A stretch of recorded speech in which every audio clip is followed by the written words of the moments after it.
coureur de 28 ans, deuxième d'une étape sur le Tour de Langkawi, un top 15 au classement général, c'est Jason Osborne. Et on termine à votre droite avec le leader de la formation Alpecin de Koenig. C'est sa 4e participation consécutive à l'âge de 28 ans. Il avait terminé 10e du classement général en 2020, une année où il s'était imposé sur le contre-la-montre individuel de Saint-Amand-Montrond. L'année 2020 lui avait souri, double vainqueur d'étape sur les routes du Tour de France. Il a gagné Paris-Tours, Søren Kragh Andersen. Søren, maybe we could get a quick comment with you, if you will, just about yesterday's stage that was canceled. Obviously, how do you guys handle as riders the absence of the kilometers you were supposed to ride? What do you guys do on a day like yesterday? We went for a small ride just to come. We had a coffee there and we took it easy. Alors voilà, Søren Kragh Andersen nous dit bah hier on a roulé quand même un petit peu suite à l'annulation de l'État et puis on a été à Cannes prendre un café. Ah bah là écoutez, c'est une belle utilisation du temps disponible. Søren Kragh, obviously, it's going to be different, the state of mind today. It's all about the Queen stage, all the GC contenders will be out and about. Yes, today we have to climb a lot of altitude meters and it's going to be a really hard day, but we are looking forward. Voilà. On a salué quelques-uns des coureurs ce matin. C'est l'équipe professionnelle basée à Nice, Nice Métropole Côte d'Azur, qui a fait le départ également de cette 7e et avant-dernière étape de la course au soleil. 4 coureurs marquent, dont le porteur du dossard 207 qui est le premier à nous rejoindre. Il est gallois, il a gagné une étape en montagne sur le Tour de Suisse 2022, c'est Stephen Williams. Et aux côtés de Stephen, direction l'Australie pour saluer justement un natif de Brisbane, une deuxième participation à l'épreuve, deuxième de l'étape de Megève sur les routes du Tour de France, deuxième du en effet avec le délicieux accent de la belle province du Québec dont on se délecte évidemment année après année sur les différentes courses où nous croisons Hugo. On va continuer l'accueil des coureurs du peloton international avec le collectif Lotto Destiny désormais. Et c'est vrai que les propos de Thomas Vauclair tout à l'heure, Damien, sur la catégorie de coureurs peut-être frustré de ne pas avoir eu l'étape d'hier, on peut compter dans les rangs de ce collectif peut-être plusieurs unités qui regrettent l'annulation de l'étape d'hier. Effectivement, les baroudeurs auraient pu avoir leur chance pour la victoire de l'étape hier et les coureurs de la formation Lotto Destiny en comporte plusieurs. Exactement, on va démarrer par le grand baroudeur de l'extrême à 36 ans, une 12e participation à l'épreuve pour un coureur qui a remporté des étapes sur les 3 grands tours. Il a gagné du côté du Mont Ventoux à Les Reynards, au Stelvio également. Il a gagné aussi sur les routes de Paris-Nice à Oudan et ici même à Nice. C'est Thomas de Gendt. Incroyable numéro sur la promenade des Anglais, il avait gagné avec 6 minutes d'avance sur le deuxième. À sa gauche, un coureur venu d'Australie, 24 ans. Il avait brillé sur l'étape de Nîmes, sur le Tour de France à l'été 2021, Harry Sweeney. Un petit peu plus loin, cap sur la Belgique de nouveau avec ce coureur de 26 ans. Lotto Destiny qui va s'élancer sans son sprinter, vous l'avez vu, il part à 6. Arnaud Delis non partant ce matin pour le week-end de clôture de Paris-Nice, un week-end promis aux grimpeurs. Les sprinters un petit peu moins intéressés par ces 2 dernières étapes qu'ils jugent évidemment sur le papier très difficiles. Le collectif Intermarché Circus Wanty qui nous rejoint maintenant et qui prend place et qui va occuper l'intégralité de ce podium officiel d'émargement. On démarre avec celui qui est d'ores et déjà positionné face à vous. Il est néerlandais, natif de Rotterdam, vainqueur d'étape à Cannes et sur le Giro. Il a gagné 2 étapes sur le Big Bang Tour. On salue Taco van der Horn. Son voisin à sa gauche a déjà remporté 2 victoires en 2023, c'était au mois de février sur le Challenge Majorque. Il est belge, voici Kobe Goossens. Et un tout petit peu plus loin, on va saluer le belge de 24 ans qui découvre l'épreuve, vainqueur du Grand Prix. Formation, dans un instant il s'agira de l'équipe Astana. Le collectif Astana qui va venir nous retrouver, nous rejoindre avec ces éléments qui sont en train d'attendre évidemment la sortie de la formation Intermarché Circus Wanty. C'est vrai qu'il y a un petit S à accomplir pour atteindre la rampe d'accès qui mène les coureurs vers ce podium officiel d'émargement. À l'occasion peut-être de rappeler en effet que nous partirons pour le départ fictif à 10h40, départ réel 20 minutes plus tard, 11 heures de difficulté au menu aujourd'hui, un sprint intermédiaire et plus de 3500 mètres de dénivelé positif. L'épingle au pied de la rampe de lancement, la rampe qui mène vers le podium de départ. Dans cette formation Astana, il est sur votre droite, ici, avec le dossard 192 dans le dos. Il est l'un des plus rapides du peloton, un sprinter venu des Pays-Bas, vainqueur dans le Loiret sur Paris-Nice. 16e participation à l'épreuve, tout à fait colossal, un accomplissement remarquable avec ce palmarès plutôt particulièrement Garni, oui, effectivement. On continue avec un autre maillot qui va faire son apparition sur le podium. C'est la formation Soudal Quick Step. Il y a même 3 maillots différents dans cette équipe parce qu'on a 2 champions nationaux, un champion de France et un champion de Belgique.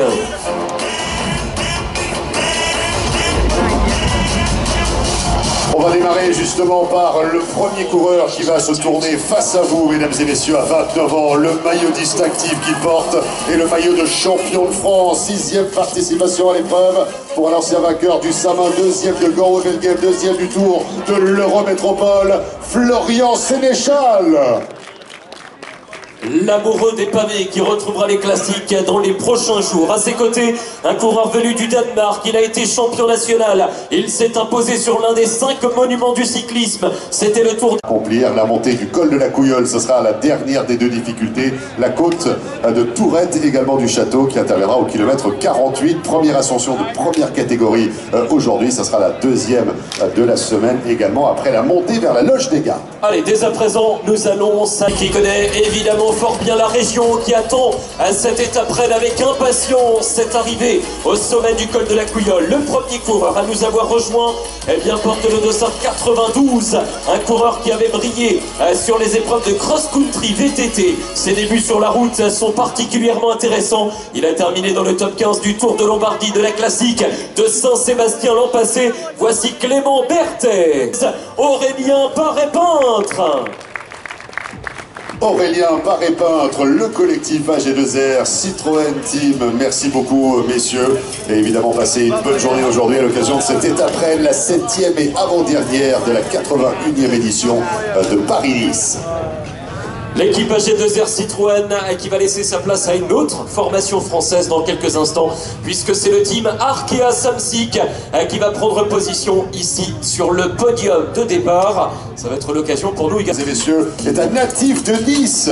Il est à la maison, 2e participation à l'épreuve, vainqueur d'étape sur les routes de la Vuelta. On salue Clément Champoussin. Un petit peu plus loin sur ce podium de présentation, on accueille un coureur venu de Grande-Bretagne, un très bon sprinter du peloton international, un coureur qui a gagné le Grand Prix de Tonneins, qui s'est imposé également sur l'Eurométropole Tour. Voici par cœur, les parcours par cœur, et toujours plaisant de pouvoir courir sur les routes d'entraînement. Tu as conscience maintenant bien du nouveau statut que tu comportes sur tes épaules. Tu es observé beaucoup plus, j'imagine, dans le peloton. Oui, un peu. Après, voilà, c'est la course. On prend ça comme ça arrive, et puis je verrai peut-être ça la semaine prochaine, peut-être reposer. Il est très détaché, Kevin Vauquelin, à quelques heures d'aller défier Tadej Pogacar et consorts. Merci beaucoup, Kevin, le jeune leader, 21 ans, plein de talent dans cette équipe Arkea Samsic qui tentera lui aussi ce soir de rentrer dans le top 10 de Paris-Nice. Kevin Vauquelin, on rappelle, un 5e de la 4e étape, celle de la Loge des Gardes, où il terminait 43 secondes derrière Tadej Pogacar, aux côtés de coureurs comme Romain Bardet, comme Daniel Felipe Martinez, comme Simon Yates. Donc là aussi, il était à côté des tout meilleurs, Kevin. 21 ans seulement, et c'est vrai qu'un détachement absolument phénoménal. On salue l'arrivée de l'équipe Bora Hansgrohe désormais qui est sur scène. On commence la revue d'effectifs avec ce néerlandais juste devant moi, juste devant vous. 4e participation à l'épreuve pour un ancien vainqueur d'étape sur les routes de la Vuelta, double vainqueur de Binchim-et-Vache, Danny Van Poppel. Après les Pays-Bas, voici l'Irlande avec un multiple champion national. Il a été médaillé de bronze au championnat d'Europe contre la montre, 5e des championnats du monde de signature. Dans quelques secondes, la montée avec nous, ici à nos côtés, de l'équipe Cofidis. La formation Cofidis, on vient de leur donner le top départ pour pouvoir nous retrouver sur scène. Et regardez la belle barbe bien taillée aujourd'hui du premier coureur qui va nous rejoindre. Il va braver la rampe d'accès, venir se positionner. Le natif de Berlin, 36 ans, 6e de l'Amstel Gold Race par le passé, 3e du Tour Down Under. On se souvient évidemment de sa victoire entre Digne-les-Bains et Fralou sur les routes du Tour de France il y a quelques années. On salue Simon Geschke. On découvre un tout petit peu plus loin, plein centre, ici sur la scène, le sprinter âgé de 30 ans. Lui qui avait terminé deuxième à 2 reprises sur les étapes de Paris-Nice. Il se rapproche de la barre symbolique des 50 victoires professionnelles parmi les 10 premiers du classement final de Paris-Nice. C'est un coureur à la régularité exemplaire sur les routes de la course au soleil. Et sur la promenade, il était très souvent parmi les tout meilleurs. Il lui manque cette victoire d'étape qu'il mériterait tant, pourquoi pas ce week-end également, sur les routes de la 81e édition. Une formation nous quitte, une autre va nous retrouver. Vous connaissez bien sûr la formule. On va accueillir dans quelques secondes l'une des plus belles moustaches du peloton international, un coureur qui a porté le maillot jaune et blanc de leader du classement général parrainé par LCL. C'était au lendemain du contre-la-montre par équipe. Super prestation d'ailleurs du côté de Dampierre en Burly. On va pouvoir les accueillir dans quelques instants. Les hommes IF Education Easy Post en position et en place donc pour ce Danois de 30 ans, double vainqueur d'étape sur le Tour de France et sur Paris-Nice. On salue Magnus Cort Nielsen. On retrouve également en plein centre sur le podium un coureur suisse qui participe pour la 3e fois de manière consécutive à Paris-Nice. Il a 24 ans, avant de rallier les hauteurs du col de la Couillole, le sommet de la semaine, le toit de Paris-Nice 2023, à près de 1700 mètres d'altitude. On aperçoit là-bas Marc Thier. Avec à la tête de ce collectif un coureur qui a déjà remporté une étape reine sur Paris-Nice. On va vous le présenter dans quelques secondes naturellement. Une formation articulée pour gagner, conçue pour aller remporter des courses. On va voir un petit peu aujourd'hui ce qu'ils vont être capables de faire. On va saluer tout d'abord un coureur britannique de 35 ans, 6e participation à l'épreuve. On se souvient de sa 2e place sur la Classicissima italienne de Milan-San Remo. Ancien vainqueur du Tour de Picardie. On salue Ben Swift. Aux côtés de Ben qui avait tenté le coup du kilomètre il y a 48 heures, on accueille maintenant le plus jeune coureur du peloton de Paris-Nice. Il a 19 ans, champion du monde junior contre la montre l'année dernière, le gallois Joshua Tarling.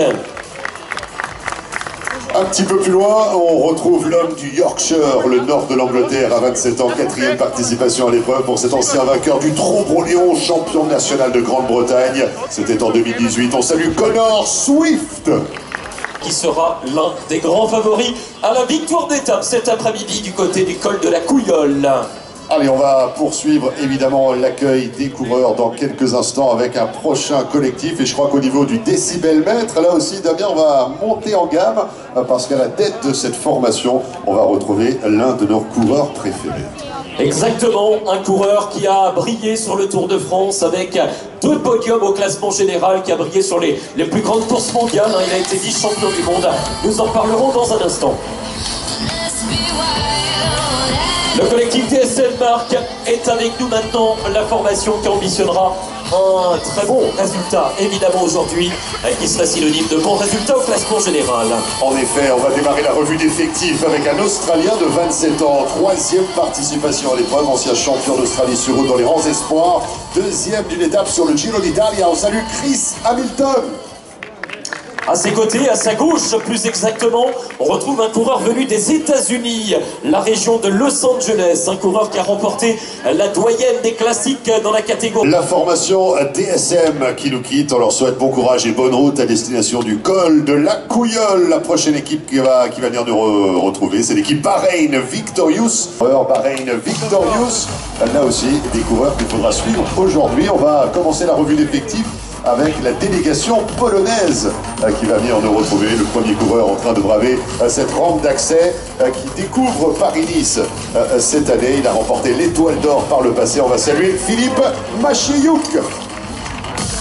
Un Polonais peut en cacher un autre sur le podium, puisqu'aux côtés de Philippe, nous retrouvons un coureur qui a porté le maillot de champion de Pologne dans l'exercice contre la montre. Voici Kamil Gradek. Aux côtés de Camille, on va saluer le Britannique natif de Londres. Il a 23 ans, deuxième à Saint-Étienne sur le Tour de France 2022. Deuxième d'une étape sur la Vuelta l'été dernier également. À 1 minute et 21 secondes. Gino Meder, c'est se souvenir de Val de Blore-la-Colmiane lorsqu'il était à 50 mètres de la ligne. Et à Primoz Roglic l'a coiffé au poteau. Et on avait vu ce geste, toute la frustration, la déception. Désarroi de Gino, portant du maillot, d'un maillot distinctif sur ce podium. C'est bien élégant de votre part. Il va venir nous retrouver tout de suite. Il porte sur ses épaules le maillot blanc de meilleur jeune parrainé par le département des Hauts-de-Seine. Mesdames et messieurs, il est le vainqueur sortant du Tour d'Oman. On salue Matteo Jorgensen. Un coureur qui vit dans la région, il connaît bien les routes des Alpes-Maritimes. Matteo Jorgensen, 8e de Paris-Nice en 2021. Un coureur qui ambitionnera le top 5 au classement général, voire plus. Pistor, on accueille dans un premier temps un coureur qui avait brillé, notamment sur le Tour de l'Avenir où il a été vainqueur d'étape, le sprinter allemand Max Kanter. Aux côtés de Max, on va saluer un Espagnol de 27 ans, 5e participation à l'épreuve. Il a levé les bras sur le Tour de Californie. Il a gagné la Châtre sur les routes de Paris-Nice en 2020. 2 fois deuxième sur des étapes. On salue Ivan García Cortina. On a présenté tout à l'heure son petit frère dans quelques équipes à vous présenter, dont la prochaine qui comporte un prétendant à la victoire d'étape. Voici le team Jayco Alula. Le collectif Jayco Alula qui va venir nous retrouver. Juste le temps de rappeler que Matteo Jorgensen est actuellement 8e du classement général à 1,44 de Tadej Pogacar. Et c'est vrai que l'équipe Jayco Alula qui avait bien performé du côté de l'Anti-Ramburi à l'occasion du contre-la-montre par équipe. Il terminait au final à la place de 3e sur ce chrono par équipe. Le premier coureur qui est en place, il est australien, natif de Greenmount, vainqueur du prologue de Grenoble sur le critérium du Dauphiné par le passé, plusieurs fois champion national du chrono et champion national sur route. On salue Luc Durbridge. Après Luc, voici son voisin Lucas. Il a été champion d'Australie, champion d'Océanie. On retrouve un coureur qui a brillé sur Paris-Nice de son palmarès. Il a toujours apprécié Paris-Nice, Simon Yates, au classement général ce matin, qui figure au 4e rang à 58 secondes du maillot jaune. Il va y avoir une belle bagarre, en effet, un dénouement spectaculaire sur cette montée finale vers le col de la Couillole, très attendu, qui fait son grand retour au programme depuis 2017 de la course au soleil. Et cette victoire de Richie Porte qu'on a revu en image tout à l'heure, c'était lors de l'introduction, l'ouverture du podium signature. Le plus combatif, il y a 48 heures sur la 5e étape de Paris-Nice, c'est Ardéchois. Il est arrivé en bonne position sur la 5e étape du côté de la Drôme. Voici Sandy Dujardin. Aux côtés de Sandy, on va saluer un natif de Troyes qui a 31 ans, qui découvre Paris-Nice, ancien vainqueur de Paris-3. On salue Jérémy Cabot. Un coureur qui présente à son palmarès plus de 80 victoires chez les professionnels. 3 étapes du Tour de France. C'était d'ici quelques dizaines de minutes sur les routes du département des Alpes-Maritimes. Aujourd'hui, l'intégralité de cette étape se déroule donc dans le 06, le département des Alpes-Maritimes. On poursuit l'accueil des coureurs, là encore, avec une formation. Oh là là là là, il va y avoir match cet après-midi. Il va y avoir une sacrée bagarre sur les pentes du col de la Couillole. Et ça va concerner l'un des coureurs de ce collectif. On démarre la revue d'effectifs à votre gauche avec le coureur qui est d'ores et déjà positionné face à vous, mesdames et messieurs. Il représente la Suisse à 29 ans. L'homme, évidemment, avec ses accolades multiples du côté du contre-la-montre individuel. 3e également de Paris-Roubaix, 5e du Tour de Suisse. On salue Stéphane Kung. Dans les rangs de la formation française, groupe 18, à 2 reprises, il figurait également dans le top 10 du classement final de Paris-Nice. Le Rhodanien de 33 ans, Rudy Bollard. Et mesdames et messieurs, à la tête de ce collectif Groupama FDJ à 26 ans, une 3e participation sur les routes de Paris-Nice, double vainqueur d'étape sur la Vuelta, 3e de Liège-Bastogne-Liège, 4e du classement général du Tour de France l'été dernier, vainqueur sur le critérium du Dauphiné. Il est 2e du classement général à 6 secondes, David Gaudu. La grande explication, ce sera tout à l'heure dans le col de la Couillole. Et quelle excitation justement, nous procurons maintenant ici au départ de cette 7e étape. L'étape reine promise à un grimpeur Tadej Pogacar, David Gaudu, Jonas Vingegaard, Simon Yates, Dani Martinez et les autres. Le combat des chefs, ce sera dans la dernière pente.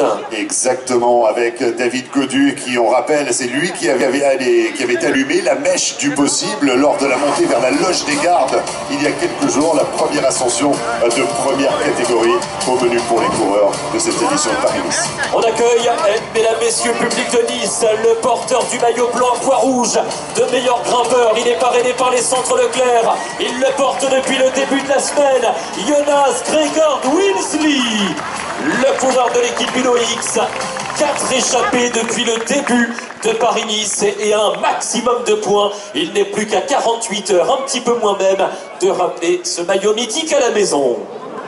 Un sacré numéro réalisé par Jonas Gregor Wilsley, le Danois. 122 km d'échappée sur la première étape, 107 sur la deuxième, 110 sur la quatrième. Tous les jours à la planche aux avant-postes pour aller truster ses précieux points pour consolider sa place au classement de la montagne. À ses côtés, il est rejoint par son coéquipier, le Norvégien de 26 ans qui découvre l'épreuve, 10e de Kurne-Bruxelles-Kurne. On va saluer Erik Norsäter-Russell. On salue aussi, également au sein de cette formation norvégienne un coureur qui a été champion du monde espoir. En milieu de semaine, on salue Anders Skarseth. Mesdames et messieurs, souvenez-vous, nous étions le 29 août 2020. Il fut le premier vainqueur d'étape sur le Tour 2020. Il portait le maillot jaune grâce à sa victoire au sprint sur les routes de la promenade des Anglais. Il est norvégien, il a 35 ans, vainqueur d'étape sur Paris-Nice en 2015. Il a été champion d'Europe, vice-champion du monde, lauréat de 4 étapes du Tour de France. C'est Alexander Kristoff, vainqueur sur la promenade et premier maillot jaune du Tour de France 2020. Le collectif Uno X Pro Cycling Team avec bien sûr l'un des hommes les plus rapides du peloton international, Alexander Kristoff, le porteur du maillot à pois, le Jonas Gregor Wilsley. Un coup d'œil au classement de la montagne. Wilsley dispose actuellement de 30 points, soit 18 d'avance sur Tadej Pogacar. On fera l'opération comptable un tout petit peu plus tard en ce qui concerne bien évidemment les chances de rétention de ce maillot à pois de Jonas Gregor Wilsley. Mais il y aura bon nombre de points à récupérer aujourd'hui. Et mesdames et messieurs de Nice, regardez qui va nous retrouver maintenant sur le podium officiel des Margements. Il est le porteur actuel du maillot jaune et blanc, le leader du classement général parrainé par LCL, vainqueur de l'étape de la Loge des Gardes, double vainqueur du Tour de France, Tadej Pogacar. Tadej Pogacar qui avait remporté son premier Tour de France, celui qui partait justement de Nice. Classement général, à ses côtés, l'ensemble de son équipe va venir le rejoindre, la formation UAE Team Emirates. Le col de la Couillole dans 142 km, une étape de dur labeur pour les coéquipiers de leur leader slovène. On commence la revue d'effectifs en présentant un coureur italien. Il a été champion d'Europe, il a été vice-champion du monde. On se souvient de ses multiples victoires d'étape sur les routes du Tour de France. Voici Matteo Trentin. Aux côtés de Matteo, on va saluer un représentant belge dans ce collectif à 30. Par fictif, il nous reste encore 2 formations à vous présenter. Et la prochaine, en attendant évidemment que les coéquipiers du maillot jaune ne descendent la rampe de présentation. C'est un petit peu la chasse aux autographes également au pied du podium. Et on s'apprête à accueillir un autre porteur de maillot distinctif. Mesdames, messieurs, c'est le maillot vert, de leader au classement par points. Il est parrainé par Skoda. Avec la musique d'entrée pour l'accueillir comme il se doit, mesdames et messieurs, il est danois, il a 27 ans, il a remporté l'étape de Fontainebleau cette année sur les routes de Paris-Nice, vainqueur à Saint-Étienne sur le Tour de France, triple vainqueur d'étape sur les routes de la Vuelta, ancien champion du monde. Il est devant vous, c'est Mats Pedersen. Une belle semaine pour Mats Pedersen. On va accueillir sur le haut de la scène, dans quelques secondes maintenant, les coéquipiers du Danois Mats Pedersen, en commençant par un luxembourgeois d'1,94 m. Deuxième sur le Grand Prix Samin, il s'agit de Alex Kirch. Aux côtés d'Alex, on a également une autre tour de contrôle dans cette formation. Il est néerlandais, il a 24 ans, il découvre l'épreuve, deuxième des championnats nationaux sur route. On va saluer Dan Hole. On poursuit. Mose Jensen. Un grand merci à l'équipe Trek Segafredo qui va rejoindre la ligne de départ avant que nous puissions accueillir la toute dernière formation, la 22e équipe au départ de cette 7e étape. C'est la formation tenante du titre, c'est l'équipe qui a aussi remporté 2 victoires cette semaine sur les routes de Paris-Nice. Ils nous viennent de la nation néerlandaise. Les coureurs de l'équipe Jumbo-Visma sont en approche. L'équipe qui avait vu Primož Roglič remporter l'étape reine au sommet. Le classement général. On accueille sur ce podium Marc, le premier coureur qui se rapproche de nous. La montée de la rampe pour l'Italien de 26 ans, première participation à l'épreuve. On salue Edoardo Affini. Aux côtés d'Eduardo, il fut le dernier vainqueur cette semaine sur Paris-Nice. Vainqueur de la 5e étape. Il porte d'ailleurs le dossard numéro 5 dans le dos. Le sprinter de 21 ans, Olaf Koy. Un petit peu plus loin sur scène, cap sur la Belgique pour saluer Nathan Van Hooijdonk. Départ fictif programmé ici sur la promenade des Anglais. Marc Chavet, vous êtes parti au bas de course, ici devant la baie des Anges pour aller rejoindre le peloton multicolore, le peloton cosmopolite de Paris-Nice. 26 nationalités présentes au rendez-vous de la course au soleil. Le grand départ dans un peu plus de 6 minutes.